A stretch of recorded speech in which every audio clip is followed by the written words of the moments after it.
Welcome. I'm Warren Odess-Gillette, and this is A Baha'i Perspective.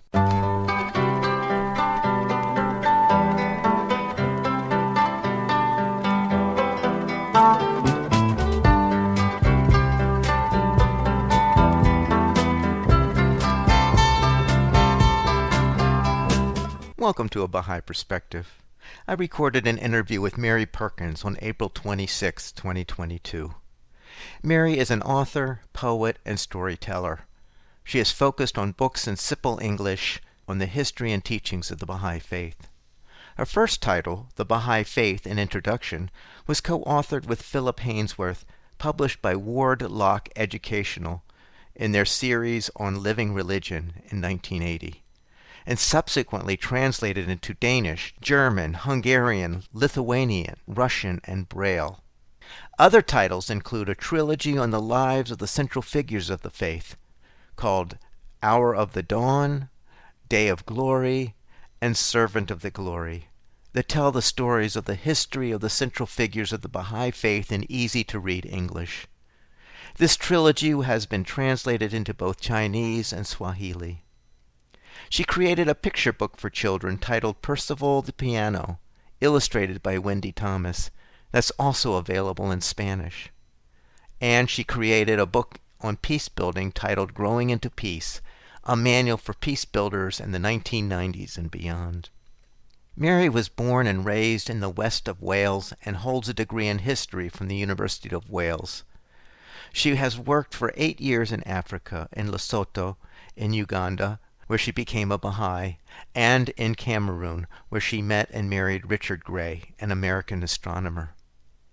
In 2016, she created a volume of her poetry titled Turning Toward Home. We have a friend of Mary's read 2 of her poems near the end of the interview. Mary is currently working on a book on storytelling. I started the interview by asking Mary where she grew up and what was religious life like growing up. I grew up in West Wales on the edge of a small market town. I went to church with my mother most of the time, and Sunday school.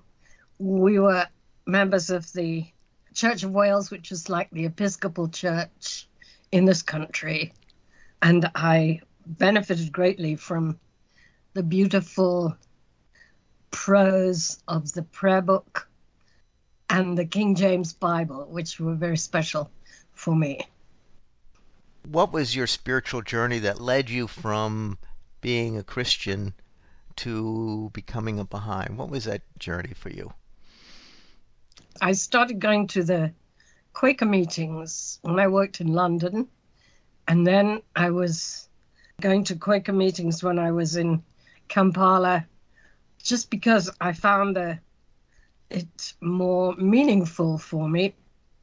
Also, I worked for 2 years in Lesotho, and I was taught there by the people about the unity of humankind. It's very much part of their culture. In most African countries, actually, this knowledge that we are one people, no matter what the color of our skin or our backgrounds.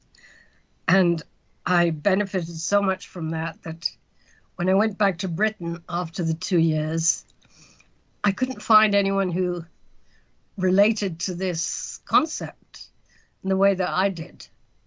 And so I went back to Africa. I got a job in Uganda, and I worked there for 2 years. And that's where I met the Baha'is.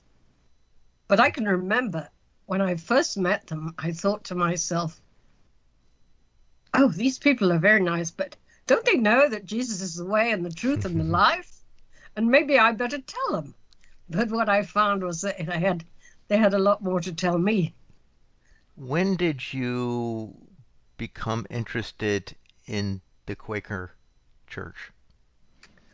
That would have been when I worked in London. That would have been early 60s, I think. No, wait a minute, mid-60s. Mm-hmm. I went on a visit to Birmingham and visited their Quaker meeting house also. And then in Kampala, there was a small group that met at the university. So that was what I was doing when I met the Baha'is. And how is it that you went to Africa? First of all, I went when I was 23. I had trained as a secretary. I knew I didn't want to go on at university to do a master's, and I didn't want to teach. So my father said, oh, well, get a secretarial course. At least you'll never starve when you have that. So I did, and I worked as a secretary in London in a few temporary jobs. And then I went to Lesotho with something called International Voluntary Service on a 2-year contract. And I worked there for a branch of the Mountain Medical Service. It was called the Lesotho Flying Doctor Service. And it was the ultimate Girl Friday job. It was very interesting and exciting. I worked out of a hangar at the very small airport in Maseru, which is the capital of Lesotho. So how is it that you even thought about doing something like that? I went to a school that had a very strong emphasis on service, and that was partly it. And I was just curious to see the rest, not the rest of the world by no means, but to see more of the world. And I was young in the 1960s, which was a generation when most of us wanted to go to Nepal or somewhere exciting like that. I remember when I got this posting to Lesotho, I was in the flat I shared in London, and I couldn't even remember where the country was. I think I'd been told it, but I didn't have an atlas.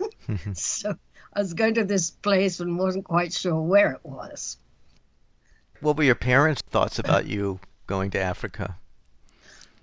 They were fine about it. My parents were remarkable in that they would not have stood in my way. They wouldn't have stood in any of our ways. I had 2 brothers, and they gave us the freedom to choose what we wanted to do.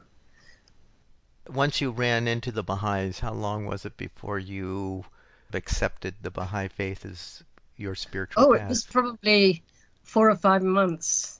This was when I was in Uganda, and I was living in a compound. It was a bit like an expatriate ghetto in Kampala, which at that time, 1971, was quite a dangerous city. And we had guards and a 15-foot fence around this compound where we lived. And one Sunday morning, I was going up to the Quaker meeting, and there was an older man walking on the ground. I knew who he was. He was the father of one of my neighbors. His name was Professor Harland, and he was a very distinguished botanist, now in his 80s. He was a bit like a white-haired hippie in his style and dress and so on. And I slowed the car because I knew that he didn't have a car that week. His son and daughter-in-law had gone on vacation. And I said, Professor Harlan, would you like to go to the Quaker meeting? And he said, no, I would like to go to the Baha'is. So I said, all right, jump in and I'll take you. We'll go together. I'd never been there before. And he actually became a Baha'i in Uganda. And then he left. He lived in St. Helena, I believe. And I became a Baha'i a few months later. So when he mentioned, I want to go see the Baha'is, had you even heard of the Baha'i Faith at that point?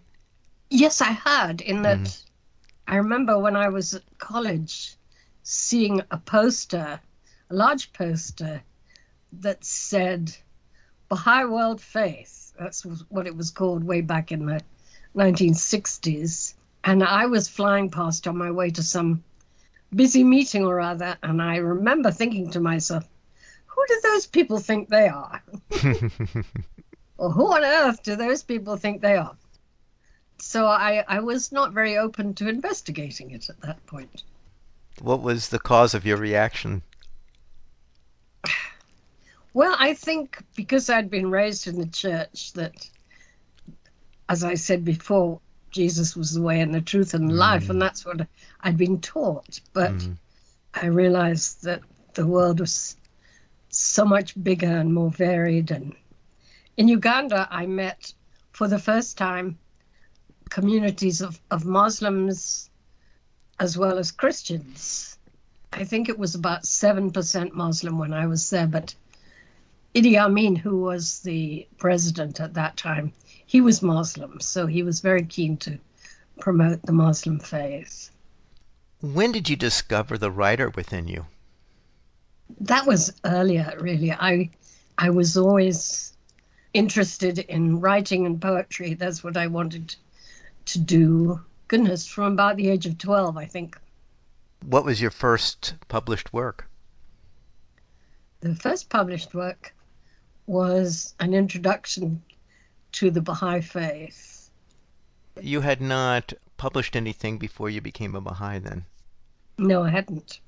So your first book then, that you're just referring to, the Baha'i Faith, which is an introduction to the Baha'i Faith. Actually, I remember that little paperback book.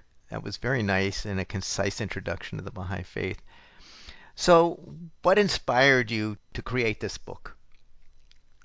At the time, this would have been the mid-70s, and I had worked in Oxford for a publisher, for George Ronald publisher, for about 6 months, and then they didn't have any money to continue paying me. So I left. I had found that I didn't really want to go on in publishing firm. Maybe in my life I found out what I wanted to do by finding the things I did not want to do. And I didn't have strong enough eyesight to do the amount of proofreading that was necessary to be an editor in a publishing firm. I'd also tried teaching, and I did not enjoy that. So I then thought, well, maybe I can work as a writer. I was blessed with parents who at that point had quite a large house, and they gave me the use of the top floor in their house. There was no one else up on that floor. So I didn't have to rush out and earn money just to pay rent at that time. So it was a good opportunity to start writing.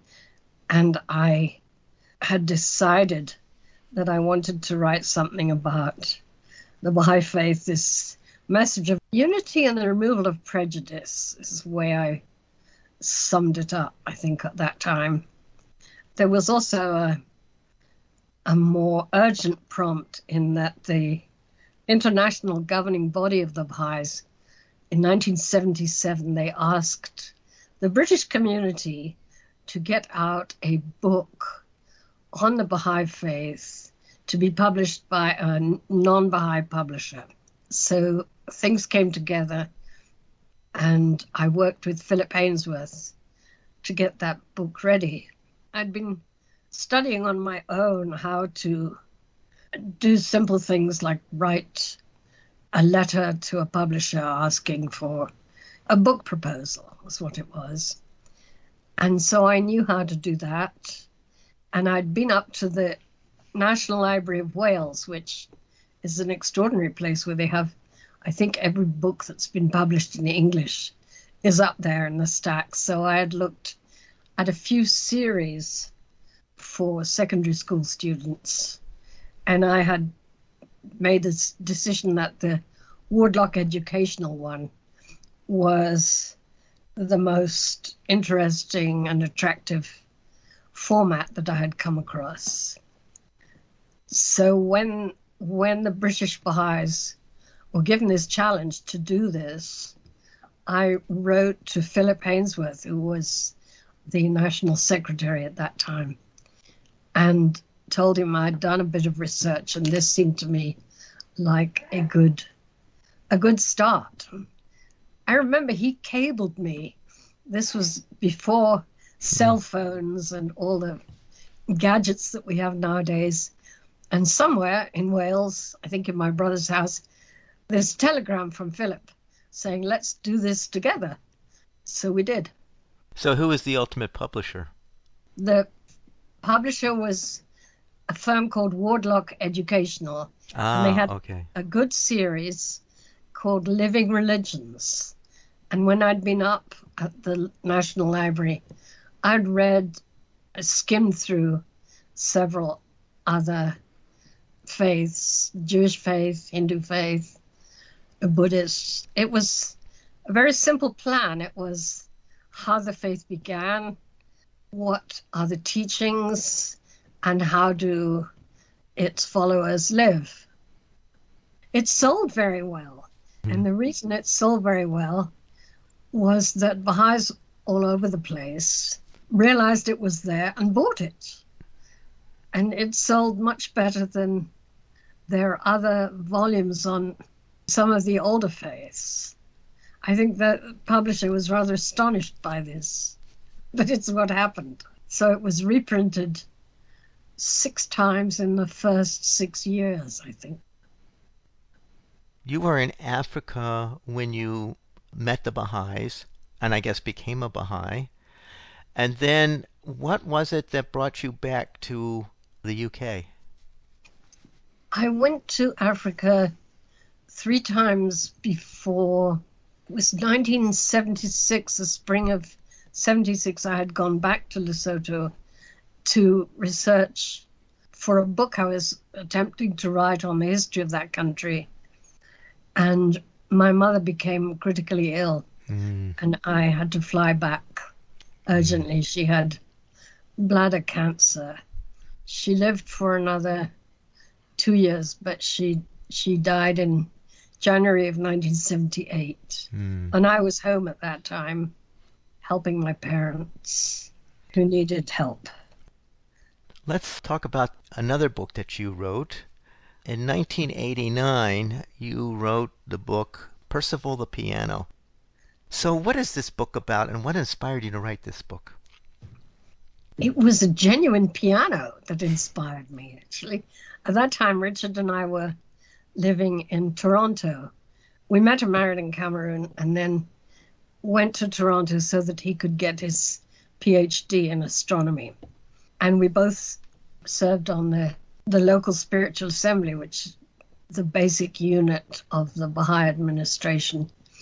And we had the use of a huge old building downtown for the rent of, I think it was $1 a year, something crazy like that, because it was owned by a developer who didn't know what to do with it, and it was vast.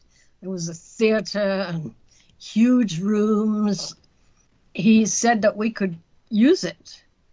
It was not the greatest thing because it took a lot of work from the community to keep it tidy and clean.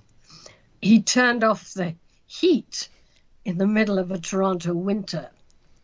Maybe he was going through hard times financially, but the pipes burst and it was just a big mess. And so we had to leave it. And when we left it, I remember one other Baha'i was on the assembly saying, "What happened to my piano?" He had lost a piano somehow in this vast building. That just stayed with me. So I thought, well, what if? And that's how the book Percival came to be, because it's about a piano who's been forgotten in an office in a large city. In the little book, what happens is that the Baha'i community takes over that building as their center. And so he gets cleaned up and tuned up, and he is able to enjoy life more. It's really a book about how a spiritual assembly, the basic unit of Baha'i administration, how it works, and about Baha'i consultation, done in a way that a child, probably 8, 9, 10, that sort of age, would be able to enjoy. So let's go ahead and talk about another book that you wrote that you published in 1991 called Growing into Peace, a manual for peace builders in the 1990s and beyond. So what inspired you to write this book? I started writing this when we were living in Denmark. That was 1986 to 1988. And 1986 was the International Year of Peace, one of these United Nations years. And at that time, the governing body of the Baha'i Faith, the international governing body, released a statement on peace, which was called the Promise of World Peace. So my plan was to write something that would be some background and would make it a little easier for people to digest that pamphlet, which is fairly solid. It's a very important document. I thought it needed something simpler, so that's why I wrote it. Good. One thing that interested me was that I showed it to two professors on the campus where Richard now works. One was in politics, and the other was anthropology. They were friends of ours. And they both seized upon it and taught it. They said, this is perfect for first-year students. Oh, wow. Nice. So they taught from it, which was nice. It sounds like you've been all around. What brought you to Denmark? We did 4 years in Toronto for Richard to get his PhD. He'd been there earlier to get a master's degree. After 7 years in Cameroon that he had spent there, I didn't spend so long there, he decided he needed to go back to school because he was teaching in a secondary school, but he had always really wanted to be an astronomer. So they took him back, which was wonderful. So we spent 4 years living in Toronto in a little basement apartment. We couldn't afford to live above ground. It was too expensive. But we had a very cozy, tiny basement. I remember in the bedroom, there wasn't actually room for a bedstead. We just slept on a mattress on the floor. But Toronto is an incredible city. It had a wonderful public library where I was able to do some research. And then he was given 2 scholarships to do a postdoc study in Denmark. So that's why we went there. He was attached to the University of Copenhagen. By that time, I was into writing, so it was a wonderful career to have because I could just pack it up and take it with me. In fact, looking back, it's strange now because when we lived in that basement apartment, the only table we had was a tiny kitchen table with a leg in the middle, the kind that wobbles. It did wobble. And we spent $25 on a manual second-hand typewriter. And that's how I started writing my books there. Moving on, you had published 2 books in 1992 and 1999 on the lives of Baha'u'llah and Abdul-Baha, respectively. So this is a little bit different in that you wrote books about the central figures of the Baha'i Faith. Maybe you could explain who Abdul-Baha and Baha'u'llah are and what inspired you to write these books. It was a follow-on from being in Cameroon, because when we were in Cameroon in the earlier 80s, 1978 to 82, they had their first, what in this country would be called a summer school. There it was more like a rainy season school. I remember the heavy tropical rain pouring down outside the windows. Richard and I were both asked to do some of the teaching, and I was given the job of teaching about the life of the Bab, who was the prophet herald of the Baha'i Faith. He was a young man in Iran who said that a great world teacher would appear, and his teachings were so controversial that he was actually put to death in 1850. So I was asked to give lectures on his life for 1 hour every day of this 5-day school. And at the end of it, I realized that I had quite a lot of notes and people seemed to have enjoyed it. And I was really thinking about getting books out for the Baha'is in Africa who needed books very badly. But unfortunately, my books are a bit expensive for many of them. But at least they were written, and 3 of them have been translated into 2 African languages, Swahili and Amharic, which is nice to know. There's a nice story that I heard from the man who translated them into Swahili. He wrote that there was this teenage girl and her other friends wanted her to go and play with them. And she said, no, I have to finish this book. And it was my book about the life of the Bab. So I found that quite satisfying. So who is Baha'u'llah and who is Abdul-Baha? Baha'u'llah is the prophet founder of the faith who announced his message in 1863. He was himself a follower of the Bab, and because of his following the Bab, he was thrown into prison because the clerical people in the Muslim faith at that time were bitterly opposed to what the Bab taught, which was that it was a new day for humankind and that this great teacher would come. Baha'u'llah was a nobleman and was thrown into prison, and all his goods and chattels were taken from him because he followed the Bab.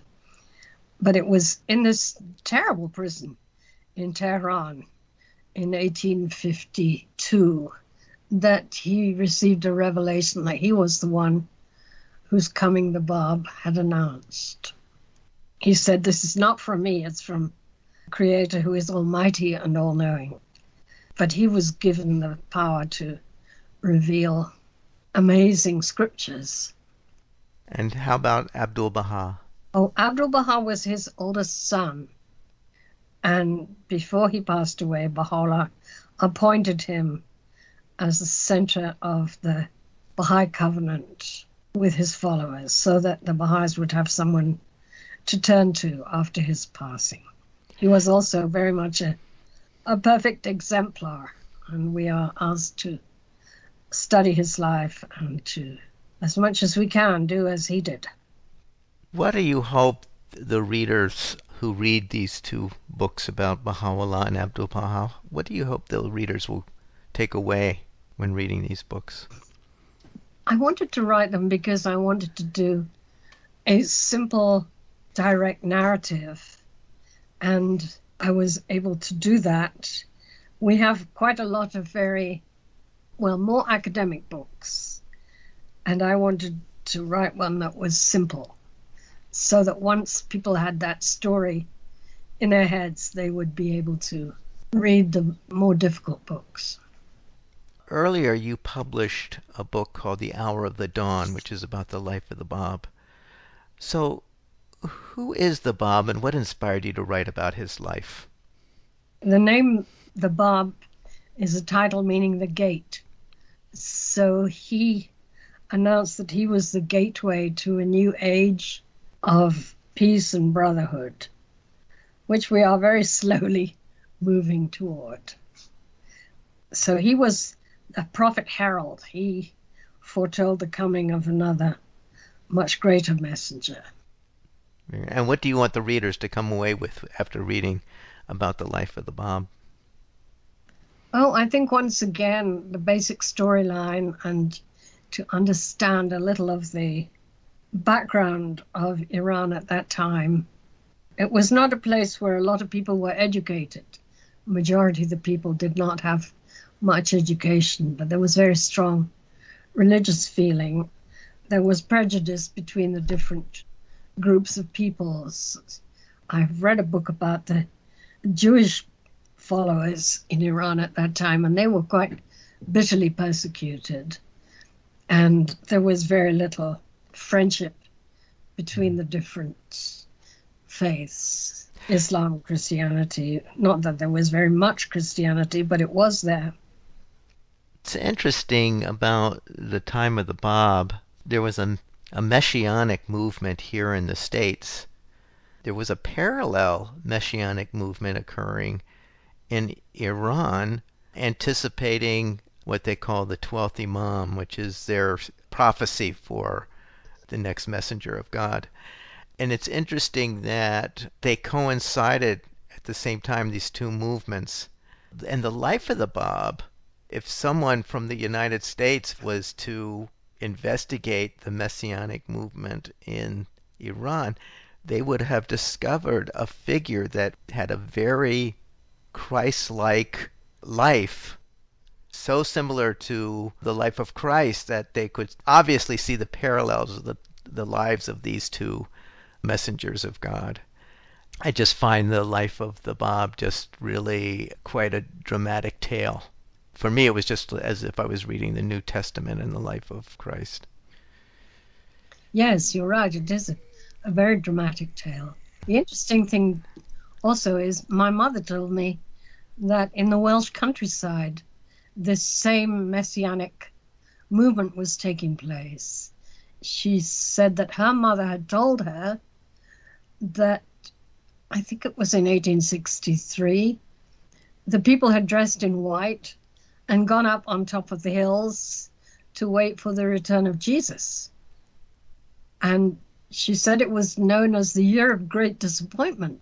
Yeah, the same in the States, right? They called it the same thing. Now, you said you had a few interesting stories, and then you said you had a humorous one about getting onto the George Ronald list. Yes. What's that about? That was when I had purple hair. Purple hair? Yes. In my family, people go gray quite early. I have 5 first cousins. No, my 2 brothers and 2 first cousins and myself. We all started going gray when we were in our 30s, if not a little earlier. When I was living in Toronto, I remember my Baha'i friend said, you should try henna. Henna is good for the hair and it's not as harsh as the chemical dyes. So I did, but I think I didn't leave it on long enough. And I was flying to Britain to see my family and also to visit Mark Hoffman, who was running George Ronald at that time. And when I got to Britain, my 5-year-old niece, she thought this was the funniest thing she'd ever seen. Auntie Mary has purple hair. Well, I did, because I didn't leave the henna on long enough, so it became purple. And then I had to go to London and meet with Mark Hoffman, whom I'd never met before. He invited me to meet him at his house, which I did. And I had purple hair, and I felt so embarrassed about it, but he didn't say a word, and I didn't say a word. And I still got on their list with purple hair. You're a poet. When did you start writing poetry? Oh, wrote my first poem when I was 11. I can remember lying in bed, writing it in my head. It was very much in the style of Robert Louis Stevenson. My mother was a tremendous poetry enthusiast. In fact, both my parents were. They used to recite a great deal of poetry for us, the 3 of us. They were very good at it. It's a strong Welsh cultural practice, recitation. Cindy is a dear friend whom I met in 1989 when we came to Boone. She is a professional potter, has a business called Little Guys, and sells her pottery all over this country. And she and I have worked together on a number of artistic programs. And I asked her if she would help me out by reading some of my poems. The first one it's called Voices. Thomas Hardy wrote a book about the family face. And for me, it's the voices of my uncles and aunts and parents that I remember so well. So, Cindy, would you like to read the first poem? Sure. Voices. Hardy wrote of the family face. It's the voices I recall. Griffith voices. Rich, mellow baritones. Voices that have, down the centuries, rung out across rickyards, reached to the roof timbers of country chapels, competed with the winds and waves on sloping decks of wooden sailing ships, voices that in welcome warm you to the ends of your toes. Muted now, down 50 years and across 3,000 miles, I hear them as I heard them at 10 years old, hesitating in the drafty Tannilan passageway that smells of terriers and pipe tobacco. Hand on the parlor doorknob, the fluting tones of aunts and my mother behind me in the kitchen. The boys gone swiftly from tea table to cowshed and barns. And I, the only daughter of two families, listening to those deep, slow Sunday voices, rising and falling in lovely cadences, pondering the price of in-calf heifers at Carmarthen Mart, analyzing the merits of Shalasley's new scrum half, musing on Wales' chances in the Triple Crown, voices that sang and still sing to me like the quiet chimes of well-tuned, beautiful bells. Right. Thank you, Cindy. I forgot to mention that the Triple Crown it's a contest between a number of different rugby football clubs, because rugby football is very much the Welsh game. England, Scotland, Ireland, Wales, and France, they battle together every year for this Triple Crown. Have you published any of your poems? I published one collection. Anyone who's listening who might like to look for it, it is on Amazon. It's called Turning Toward Home, and it is a slim volume. What poem would you like to have read this time? Cindy, do you have the one about Lesotho from Kampala? Yes, I do. Because Lesotho made such a big impression on me. I think the first country that you get to know in Africa stays with you. Lesotho from Kampala. Cloud shadows race on the bare hills. Grass scarcely grows. A keen wind blows tears to the eyes, cracks the skin, buffets the wool of a starved sheep, stretching precariously for a leaf of willow, the only green leaf of a dry spring. But the air there is strong and sharp. It stirs in my memory, rich with the tang of crawled cattle, cow dung fires, and the sweet sickly smell of warm home-brewed beer. Crisp with a touch of hoarfrost, and smoke-hazed blue over the evening village. Here in the lake country, I am far from the hills, and a moist wind blows through these memories, telling of lush foliage, of dewy daybreaks and flower-fragrant dusk, of birdsong at noon, deep in the flowering tree. And I rejoice in this new-found green Eden, at this incredible abundance of blossoms, scent, and color, bird, beast, and flower. Yet, in all this waving greenness, I still see cloud shadows on the bare hills. Mary, do you have any writing projects in the works? Oh, yes, I do. I'm attempting to write a book on storytelling. In Toronto, I attended a couple of weekends at what is called the Toronto School of Storytellers, and it was something I loved, and I just fell into it and started telling stories. I think partly because of my background, my family told stories most of the time. That's what they did to entertain each other. I love it, but I want to get this book ready. Really, I think I'm doing it for the same sort of market as training institute called the Ruhi Training Institute, which is being used in many Baha'i communities around the world. And I want to write it to that level. So it's going to be fairly simple, but I hope it'll get other people launched into telling stories. What's your target date for publishing? I'm hoping to get it finished by the end of this year. Then I'll have to see if George Ronald or some other publisher would would accept it. I Right. recently wrote a book about a servant of Baha'u'llah my little book is called The Faithful Servant, because there was an African steward of the household of Baha'u'llah, and his name was Isfandiar, and he has a very fascinating history and story.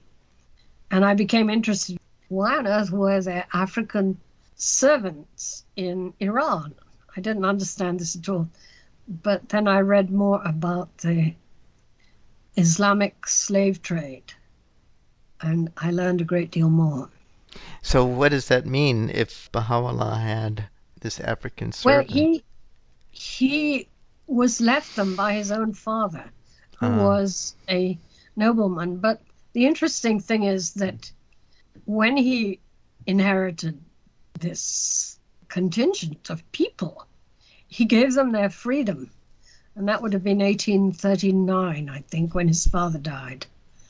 And he said, you can go free, or you can choose to continue working in the household as paid servants. The rest of them decided to take their freedom, but Isfandiar wanted to go on working in that household. So he stayed, and he became the trusted steward of Baha'u'llah's household. We look forward to seeing your new book about Yes. storytelling coming out. And Mary, I want to thank you so much for taking this time to share your artistic work with us. Thank you so much. It was my pleasure, Warren. I hope you enjoyed that interview with Mary Perkins, poet, author, and storyteller. You can find this interview and other interviews on the website Baha'iPerspective.com and on the YouTube channel, A Baha'i Perspective. You can also find the podcast on Spotify and iTunes. For information specifically on the Baha'i Faith, you can go to the website Baha'i.org, or you can call the number 1-800-22-UNITE. I hope you'll join me next time on A Baha'i Perspective.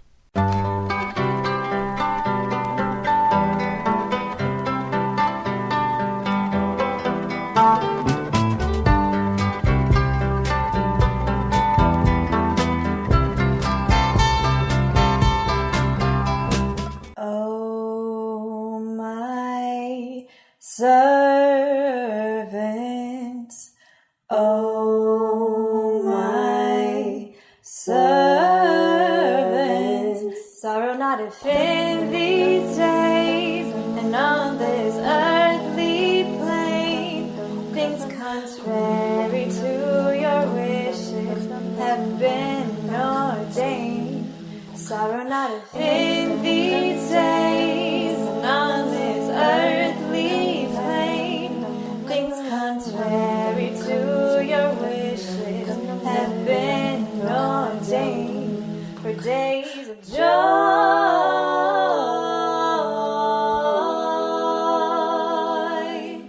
of heavenly delight are assuredly in store for you,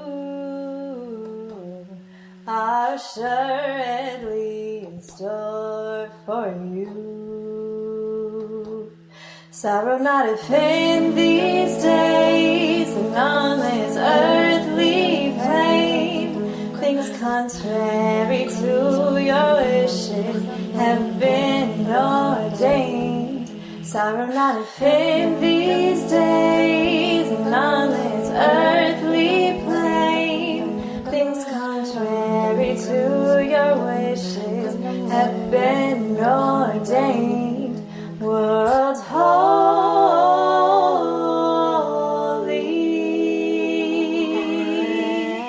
spiritually will be unveiled to your eyes, will be unveiled to your eyes, will be unveiled, will be unveiled, be unveiled, will be unveiled. Sorrow not on this earthly plane. Things contrary to your wishes have been ordained. Sorrow not if in these days and on this earthly plane. Things contrary to your wishes have been ordained. Sorrow not, sorrow not, sorrow not, sorrow not, sorrow not, sorrow not, sorrow not. Strive that your actions day by day may be beautiful prayers.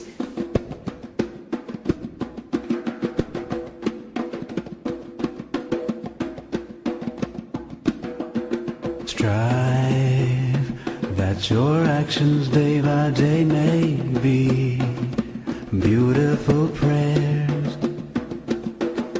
Turn towards God and seek always to do that which is right and noble, enrich the poor, raise the fallen, comfort the sorrowful, bring healing to the sick, reassure the fearful, rescue the oppressed, bring hope to the hopeless, shelter the destitute. Strive that your actions day by day may be beautiful prayers. Turn towards God and seek always to do that which is right and noble, enrich the poor, raise the fallen, comfort the sorrowful, bring healing to the sick, reassure the fearful, rescue the oppressed, bring hope to the hopeless, shelter the destitute. Strive that your actions day by day may be beautiful prayers. Turn towards God and seek always to do that which is right and noble, enrich the poor, raise the fallen, comfort the sorrowful, bring healing to the sick, reassure the fearful, rescue the oppressed, bring hope to the hopeless, shelter the destitute. Strive that your actions day by day may be beautiful prayers. Turn towards God and seek always to do that which is right and noble, enrich the poor, raise the fallen, comfort the sorrowful, bring healing to the sick, reassure the fearful, rescue the oppressed, bring hope to the hopeless, shelter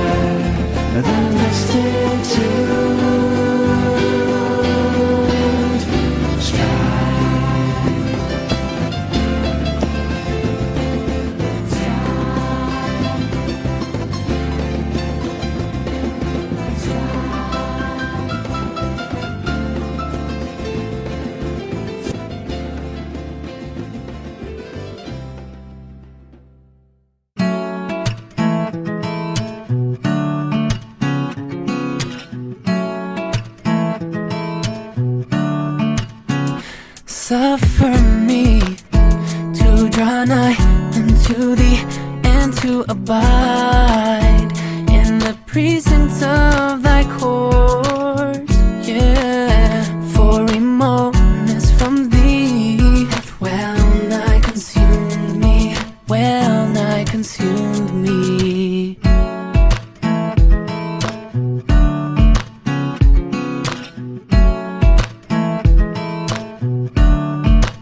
Cause me to rest under the shadow of the wings of thy grace.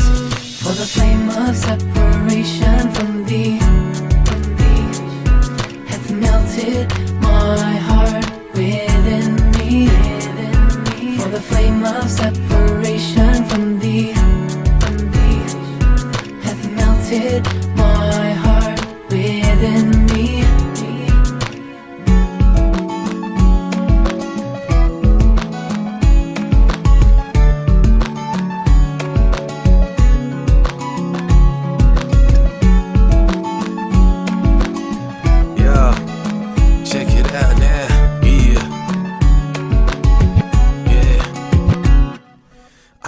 My heart so the Lord can envelop it. This is divine springtime and I choose to cherish it. I sing like a canary so my melodies embellish it with friendliness and charity and love and then some fellowship. I've recognized Baha'u'llah and been to where they buried him. I cried in his shrine where I prayed for my parents, and I pray for the world to break away from hate and arrogance.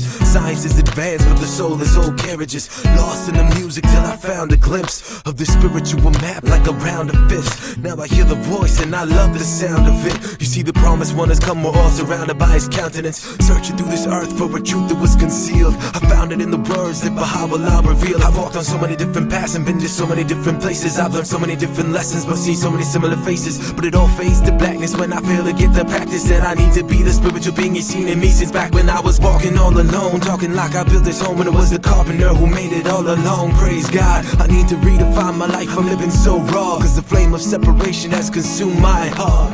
I'll follow you, my Lord, I'm ready to do my part. I'm ready to do your will, so here I am, my God. For the flame of separation from thee hath melted my heart within me. For the flame of separation from thee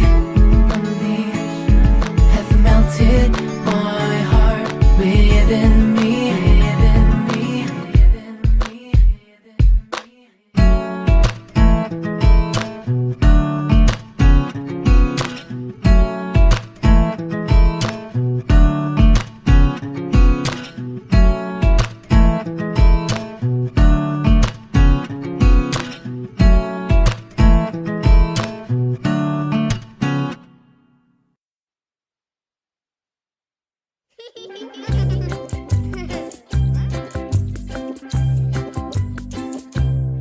Sweet neighbors come in all colors, red, orange, yellow, and plum. Our outsides may look different, but it's the farmer's market we're from. When a neighbor's at my bin, she may have a different skin.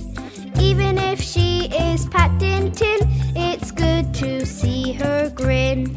Sweet neighbors come in all shapes, curvy, oval, and round.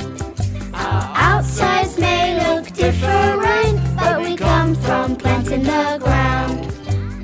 When a neighbor from a pie needs some help to shoo a fly, even if he's a teeny guy, it hurts to see him cry. Sweet neighbors come in all sizes, large, tall, tiny, and wide. Our outsides may look different, but we all are tender inside. Oh. When a neighbor starts to share joy and happiness everywhere, even if he's a prickly pear, it's great to see him care. Sweet neighbors come in all textures, soft, smooth, bumpy, and rough. Our outsides may look different, but we all are lovable stuff. Yes, we all are lovable stuff. Yes, we